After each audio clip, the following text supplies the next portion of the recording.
I have some clips from an interview that Marjorie Taylor Greene did with Steve Bannon, and very interesting little interview. We're going to dive in, but before we do, let me kind of lay the groundwork for you about why I think Marjorie Taylor Greene increasingly needs to be focused on. And it's because I saw some analysis from someone recently breaking down how she's going to be, I think he said, the effective Speaker of the House, which really rattled me to my core. But what he meant by that is because Kevin McCarthy has such a thin majority, and there's a pretty sizable chunk of the Republican Party that's this radical kind of MAGA crew, they're going to get to demand whatever they want from Kevin McCarthy in exchange for their support on things that Kevin McCarthy wants, right? And so Marjorie Greene, as the most prominent face and most politically strong, I guess, within this radical group person, will get to call the shots a lot, which again scares me a lot. So here's the first clip I'll show you from this interview that really shows that reality, that she's in the room now with Kevin McCarthy. She's getting to be consulted and will have a lot more power than any of us should hope for. What we've been doing, and it's really interesting, people are arguing, people are clashing, people are also starting to agree. And there's a meeting that's happening every week, and we meet in Kevin McCarthy's office, and it's called the Five Families. And the Five Families, and you know my reference. Yes. The Five Families are parts of our conference, all the different parts.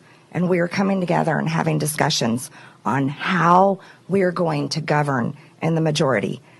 And it's literally my favorite meeting every week. Let's take a short break. We're coming back to it. I hope that those meetings turn out better than the Five Families meetings in The Godfather. So the Five Families, and I guess she's saying one of those families is her, one of the individuals who's being brought in the room weekly to consult with Kevin McCarthy to lay out their agenda is Marjorie Taylor Greene.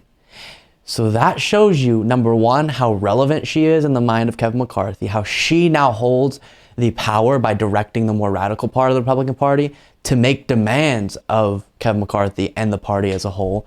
And we'll get to have a say in a lot of this, which is concerning. Here's another moment where she restates her belief that if I could stand against our democracy again, I totally would. Sick and tired of the drama here in Washington.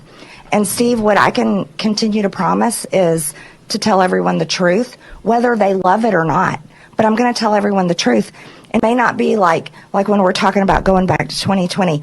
I objected on January 6th. I would do it again right now. Literally right now if I could. But I'm being honest because I don't want people to have false hope or false expectations. And this is something she has repeated so many times, but doesn't, of course, recognize the deep fear that people have, and justified fear, that our democracy is going to continue to be broken down if representatives, Congress people, openly support blocking the lawful certification and lawful election process, as was happening on January 6th of 2021 with Joe Biden. And so this is still, as we saw election deniers get defeated in some good ways in the midterms, still among a big part of the Republican base is a popular thing to say. Last clip I'll show you from this interview.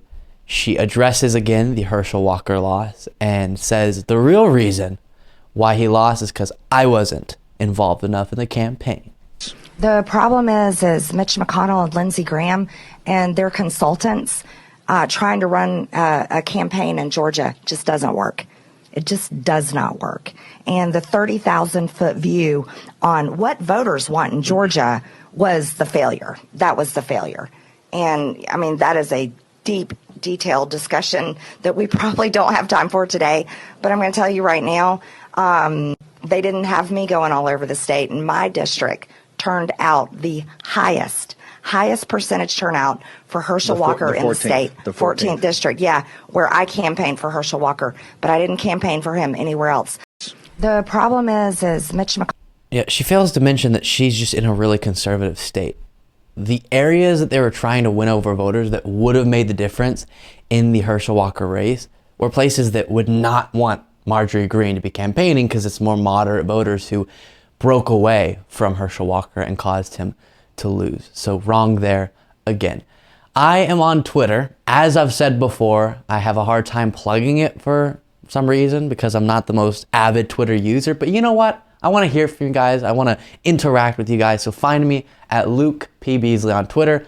I'm finally making an effort to be active as it's falling apart. Thank you so much for watching. If you want to be a part of what makes this show possible, plus get access to the full video version of the show hours before any of the clips are uploaded to YouTube, plus get a full extra show every single Saturday, you can do so by going to patreon.com/Luke Beasley. That's patreon.com/Luke Beasley, and there's a link in the description.